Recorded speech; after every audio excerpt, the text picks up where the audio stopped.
So the previous question of Engineer Hernandez is an assurance of safety and security. The committee commits to your safety and the safety of your family. We will coordinate with the Senate Blue Ribbon Committee to ensure that you may remain with the House. So within the day, we will speak with our Senate counterparts to make sure that you will remain with the House for as long as needed. Thank you, Your Honor.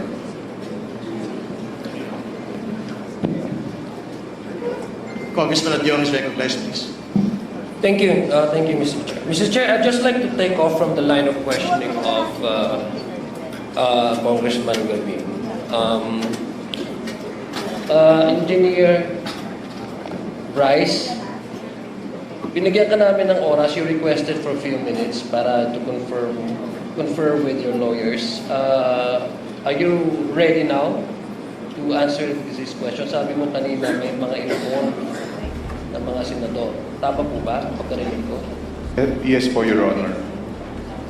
So, kanina sinabi mo na mga involved na senador. Ibig sabihin, kasi the line of questioning kanina is that you were receiving a certain amount from Sally Santos. Tama po ba? Yes, Your Honor. At binibigay niya ito sa iyo sa iyong opisina. Tama po ba? Yes, Your Honor. In fact, there's one incident that was mentioned by Sally Santos in the Senate na 245 million yung isang natatandaan niya na ibigay niya sa'yo. Tama po ba? Yes, Your Honor. Itong 245, just a portion of that, because according to you, from 2022 up to 2025, your estimate is that it's over $1 billion na yung natanggap mo. Tama po ba? Yes, Your Honor. Approximately. Okay, sige. So binibigay mo to kay Engineer Alcantara. Tama po? Hindi ko po binibigay. Kinukuha niya. Kinukuha, sorry. Kinukuha ni Alcantara. Nakabox nga po, sabi niyo nga po, di ba? Yes, Your Honor. Okay, pag sinabi mong may involved, ibig sabihin logic would dictate and you don't need to be a rocket scientist para to assume that yung binibigay ay may hati-hati. Tama po ba? May breakdown. Yes po, Your Honor. Sinasabi niya po, kinukuha na yung commitment. Commitment na ano ibig sabihin commitment? Yung kaninong hatian yon? Kung ako po mag-interpret, commitment po para kay Senator. Okay. May we know sino yung mga sinasabi mong mga kumukuha or may commitment sa mga senador? Kasi you mentioned this earlier before we grant you the request of having a recess suspended. May we know who are these sinasabi mong may mga involved na mga senador? Okay lang po ba basahin ko, Your Honor, kung ano lang po yung naisulat ko. Pero pinapangako ko naman po sa inyo na ang full details ito maibibigay po sa written statement namin ng mga abogado ko. Mr. Chair, our guest is requesting that he be allowed to read. Ito ba yung salaysay mo na pinirmahan mo? Tama po ba? Ito ba yung tinatanong sa'yo kanina ni Congressman Garbin? Yes po, sinulat po at pinirmahan ko rin po. Okay. Mr. Chair, may we request that he be allowed to read his salaysay statement which is signed? Engineer Hernandez, please proceed. Thank you.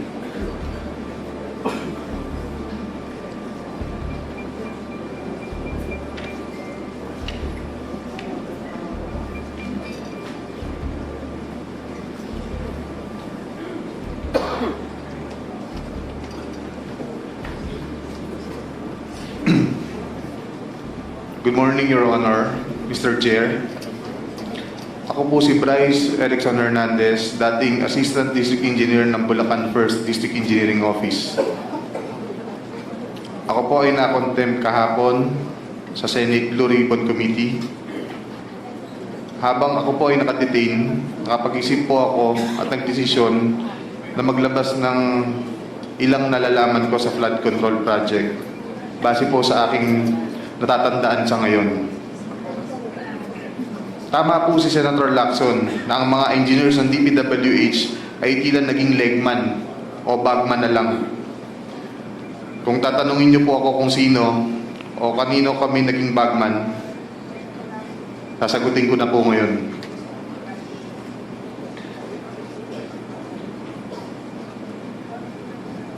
Sabi ni Senator Marcoleta kahapon, ligtas ka na. Hindi po ito totoo. Si Senator Jinggoy Ejercito Estrada, Senator Joel Villanueva, Yusek Robert Bernardo, at D. Alcantara. Si Senator Jinggoy po ay nagbaba ng 355 million ngayong 2025 sa mga ilang projects sa Bulacan.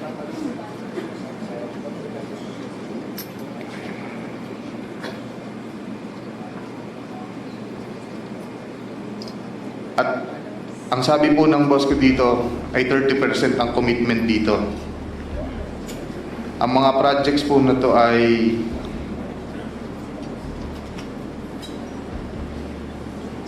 construction of flood mitigating structure with pumping station and floodgate phase 3 sa Hagonoy, Bulacan. Flood control mitigating structure with pumping station and floodgate sa Malolos, Bulacan. Hindi ko na po babasahin lahat to. Isasama ko po to sa aking written statement. No, mahalaga pong basahin yung buong listahan ng mga proyekto. Sige po, These are Your the line items that everyone has been talking about, so I think the nation deserves to know which particular line items that are in the GAA that are being implemented for these particular personalities. Mr. Chair, may I also request that he be directed to read the entirety of his salaysay? Yes. Not to select a portion of his salaysay. Yes, he will. I think he will be required to read the entire, but we need the specific line item in the General Appropriations Act to be able to tie these particular projects to political personalities, not just DPWH engineers, not just contractors. Please proceed. Mr. Chair, may I also ask that the amounts also be read? Yes, I think if it's it, important that the public will also know the yes, if amount. it is available, Engineer Hernandez, please mention the amount as well. Mr. Chair, saglit na interjection lang. After the statement of Sir Bryce, may we have the copy of his statement para po makapagtanong din yung mga members based on his ongoing statement, Mr. Chair. Maraming salamat. If that is practicable, Deputy Speaker, we will ask him to do it, but it is a written, handwritten statement. So I think we have to listen to his entire salaysay first. Please proceed with the line items, please. Let me repeat it, Your Honor. First, construction of flood mitigating structure with pumping station and floodgate, phase 3, Barangay Mercado, Hagonoy, Bulacan, with an allocation of 60 million pesos. Number 2, construction of flood mitigating structure with pumping station and floodgate at Mambog Creek, phase 3, Malolo City, Bulacan, with an amount of 45 million pesos. Construction of flood mitigating structure with pumping station and floodgate, phase 3, Barangay Iba, Hagonoy, Bulacan, amounting to 60 million pesos. Construction of flood mitigating structure with pumping station at Calero Creek, phase 3, Malolo City, Bulacan, with an amount of 50 million pesos. Construction of flood control structure including pumping station and floodgate, phase 3, Barangay Mayto, Kalumpit, Bulacan, with an amount of 60 million pesos. Construction of flood mitigation structure with pumping station and floodgate at Barangay Santo Rosario Creek, phase 3, Malolo City, Bulacan, with an amount of 40 million pesos. And last, construction of flood mitigation structure including pumping station and floodgate, phase 3, Barangay Carillo, Hagonoy, Bulacan, with an amount of 40 million pesos. And all of that with a total of 355 million pesos, Your Honor. This is supposedly the allocation of which political personality? Senator Jinggoy Ejercito Estrada po, Your Honor. Thank you for the clarification. You can proceed with reading the handwritten statement. Mr. Chair, may I continue? Let me finish the handwritten statement. Tapos lang po yung handwritten statement ng pagbasa. Nagbaba po si Senator Jinggoy at ang kanyang SOP dito ay 30%. As per our District Engineer Henry Alcantara. I-deliver ito nung lumabas ang mga item na to sa GAA. Mga driver namin sa DPWH Bulacan First ang nag-deliver sa kausap nila. Si Christian Santiago at saka si Andre Balatbat. Galing din ito sa utos ni D. Alcantara. Noong 2023 naman, ay naglabas ng 600 million si Senator Joel Villanueva at ang SOP nito ay 30% din. If I'm not mistaken, sorry. Pwede kong sabihin ko po kung anong mga projects to, mga line item din. Please proceed with disclosing the line items so the nation may able to tie the line item to the political personality involved. First, rehabilitation of flood control structure along Balagtas River, Barangay Panginay, Tuwawa, Phase 3, Balagtas, Bulacan, with an amount of 75 million pesos. Construction of Bukawi River Flood Mitigation Structure, Station 12 plus 589 to Station 12 plus 739 at Barangay Bambang, Bukawi, Bulacan, with an amount of 75 million pesos. Construction of Bukawi River Flood Mitigation Structure at Station 4 plus 204 to Station 4 plus 354 at Barangay Turo, Bukawi, Bulacan, with an amount of 75 million pesos. Construction of Bukawi River Flood Mitigation Structure at Station 3 plus 036 to Station 3 plus 236 at Barangay Kaingin, Bukawi, Bulacan. Construction of this also has an amount of 75 million pesos. Number 5, construction of Bukawi River Flood Mitigation Structure at Station 5 plus 466 to Station 5 plus 667 at Barangay Bunlo, Bukawi, Bulacan, with also an amount of 75 million pesos. Construction of Balagtas River Flood Mitigation Structure at Station 3 plus 533 to Station 3 plus 683 at Barangay Santol, Balagtas, Bulacan, with an amount of 75 million pesos also. Construction of Balagtas River Flood Mitigation Structure at Station 7 plus 654 to Station 7 plus 804 at Barangay Dalig, Balagtas, Bulacan, also with an amount of 75 million pesos. And last is the construction of Balagtas River Flood Mitigation Structure at Station 14 plus 124 to Station 14 to 200 plus 274 at Barangay San Juan, Balagtas, Bulacan, also with an amount of 75 million pesos. And all in all with a total of 600 million pesos. Can you state again for the record the total amount and that this is the projects for which particular political personality? 600 million pesos last 2023 from Senator Joel Villanueva. Thank you. Please proceed with your handwritten statement. At ang SOP nito ay 30% din. Binigay din ito nung lumabas sa GAA at i-deliver sa bahay niya sa Bukawi ni D. Alcantara at dating hepe ng aming construction si Engineer JP Mendoza. Si D. Alcantara namin ang masasabing chief implementor. Siya po ang kumakausap sa lahat ng politiko na involved dito. At least 3% po siya sa lahat ng projects na dumadaan sa opisina namin. at pinapasabi pa nga sa amin sa mga kontraktor na kung gusto nyo magkaroon ng maraming project sa susunod, ay magbigay kayo ng additional na 2% sa kanya. Parang finder's fee daw. Si D.E. Henry Alcantara po ang usually nagde-deliver sa mga politiko at kay Yusek Robert Bernardo po. Pasensya na po, ito pa lang po ang aking mga masasabi sa ngayon. Mabigyan lang po ako ng sapat na oras sa pagkakataon na makausap ang aking mga abogado. Handa na po akong maglabas ng lahat ng nalalaman ko pa. Maraming salamat po. Mr. Chair, Mr. Chair. Mr. Chair, Mr. Chair, I still have, may I be allowed to continue, Mr. Chair?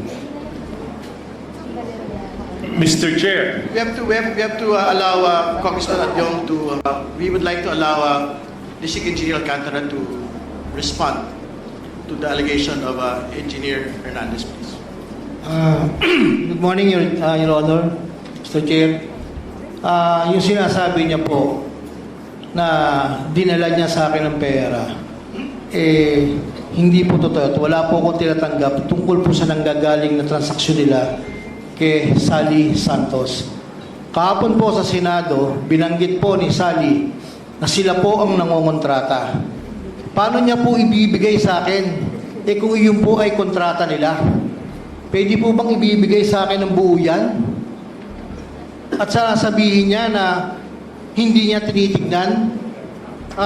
Your Honor, totoo po sinasabi niya, nung dumating po ako dyan, sila ay mga next rank and file doon po sa Chief Construction. So bilang siya po yung pinaka-senior na kasunod doon, sa amin pong hierarchy, sinusunod po namin yon na siya. Totoo naman po na nagtiwala ako sa kanya at marami po magpapatunay. Handyan po ang mga hepe namin na kasama namin dati. Handyan po ang project engineer na magte-testify po.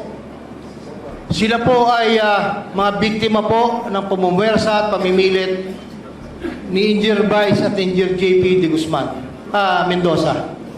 Actually po, ang proyekto po ay hinahawakan ng project engineer, ini-implement ng section chief ng construction. Ako po, umaasa po ako na sa pirma nila, kaya po ako ay pumipirma at binabayaran ko po yan. Pirmado po ng mga project engineer, pirmado po ng accountant ko na nag-review po ng mga dokumento na yan. Your Honor, tungkol po sa sinasabi niya na ako po ang kausap ng mga politiko, hindi po totoo yan na ako'y nagdi-deliver sa mga politiko. Si Senator Joel 2023, wala pong project na flood control si Senator Joel ever since. At sino po ang makakaalam kung sino po ang naglalagay dyan? We are not part of the BICAM. Wala po kami alam dyan. As my superior said, Undersecretary Cathy Cabral, kahit sila po hindi nila alam yan. Paano pa po ako? And we are not even involved during budget hearing. Your Honor, naniniwala po ako, nalalabas po ang katotohanan kung sino po ang may gawa ng mga ghost project na ito. Tulad po ng sinalaysay ko sa inyo, meron din po ako affidavit at andito po ang mga tao na nung pinatawag ko po sila ng August 3, 7:30 ng gabi, upon the report of Engineer J.M. Ramos, na di umano'y pinipilit siyang pirmahan ang 5 voucher, I think, sa pagkakatanda ko po.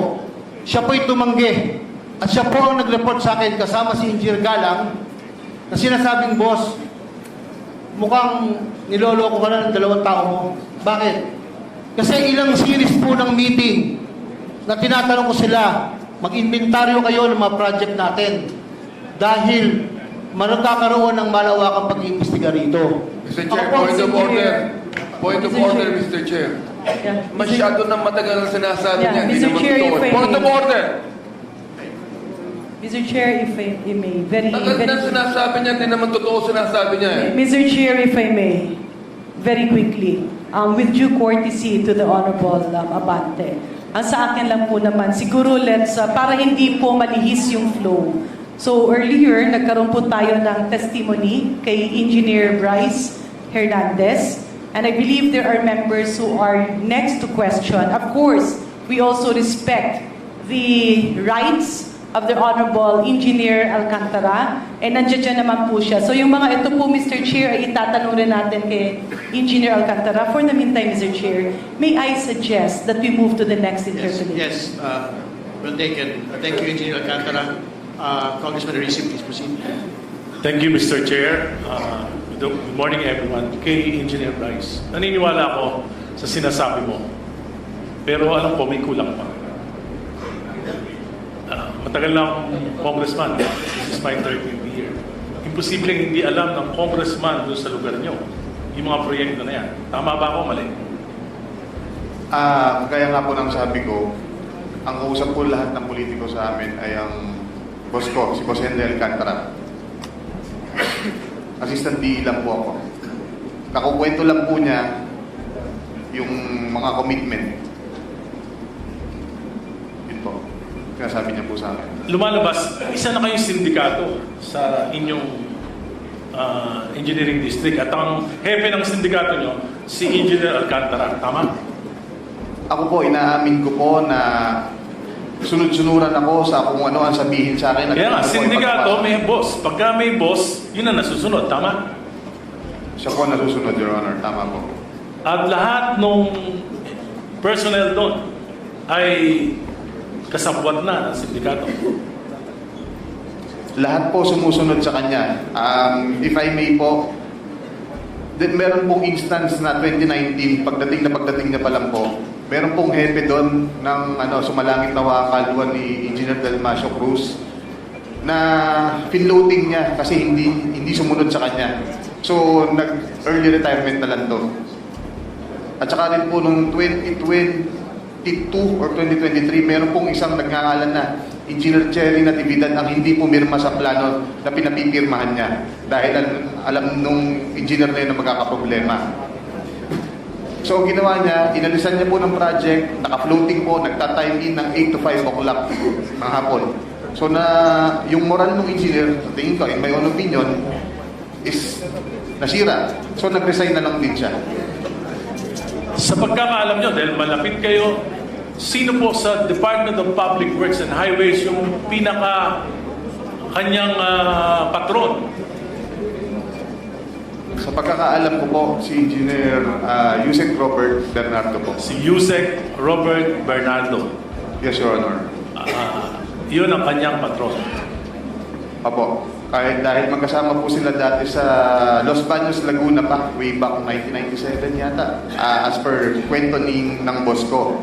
And then nagkasama din po sila sa Manila City Hall. Panahon po ng ating mahal na Pangulong Erap Estrada nung naging mayor po siya doon. Ano po ang posisyon ni Yusek Bernardo sa City Hall ng Manila? Siya po ang city engineer. Okay, salamat po. Gusto kong tanungin si Yusek Cabral. Na po si Yusek Bernardo, nung pumutok po itong issue na ito, ay nag-retire na kaagad si Yusek Bernardo. Tama po.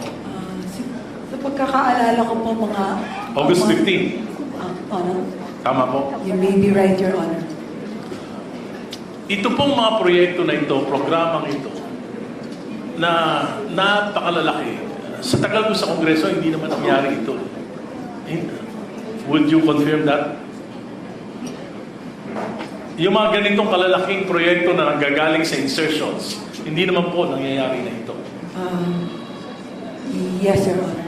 Sa pagkakaalam nyo, yung mga insertions na ganito kalalaki, saan nanggagaling yung program of work kung hindi naman dumaan sa Department of Public Works? Your Honor, lahat po ng program of work ay nanggagaling at ginagawa ng district engineering offices at or regional offices, Your Honor. Kanila po nanggagaling lahat. Subalit, nung nakaraan po, si Secretary Bonoan na nag-testify dito, sinabi niya, hindi niya alam kung saan nanggaling kung paano nalagay yung mga insertions na yun sa ating pambansang budget. Sa bicameral po siguro ang tinutukoy niya, Your Honor. So bicameral, of course, there will be a basis for these insertions. Ano yung mga basis? Saan manggagaling yun? Kung hindi nyo alam kung saan galing yung mga insertions na yon, paano nyo malalaman na yung mismo mga plano ay galing din sa inyo? I would not know, Your Honor, kung paano ho nagkakaroon ng insertion after the NEP. I would trust the wisdom of Congress up to the bicameral conference. Ang trabaho lang naman po ng DPWH ay implement ng tama yung mga proyektong lalabas sa General Appropriations. Regardless, ako, ang pananaw ko po, kahit po anong funding source, ay dapat po ma-implement ng tama po yung proyekto. Hindi po substandard at lalong-lalo na po hindi ghost project, Your Honor. Pag lumabas na po yung GAA, makikita nyo na yung mga proyekto. Hindi ba tatanungin ng department saan galing itong mga proyekto na ito at sino yung gumawa ng mga programa na ito?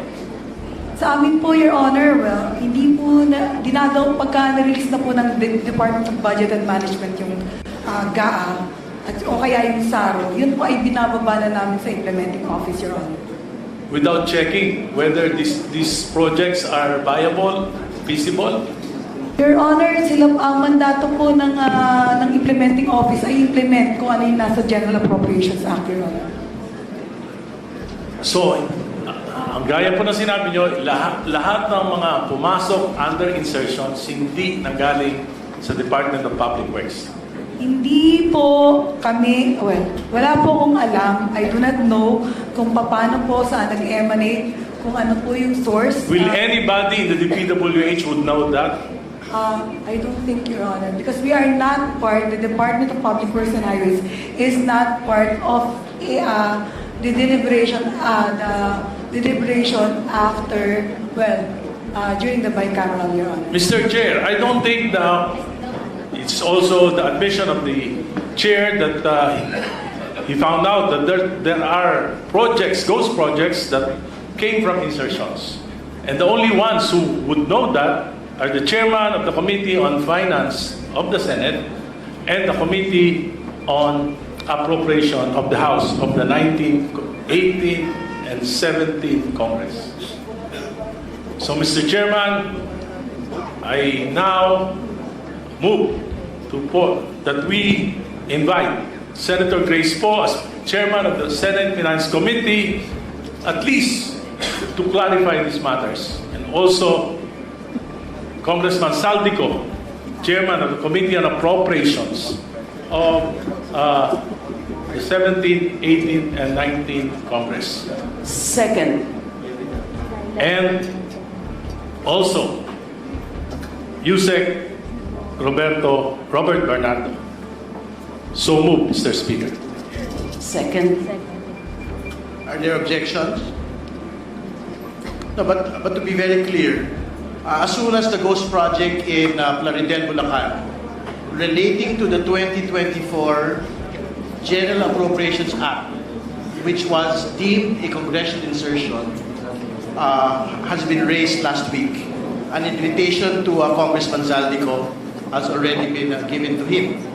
And this has been received by his office, I think, Friday of last week. So maybe we would want to restate the motion to just cover the others, please. So if we have already invited Congressman Saldico, I move that we invite Senator Grace Poe and Yusek Bobby Bernardo. So moved, Mr. Speaker. It has been seconded. Are there objections? Hearing none, the motion is approved.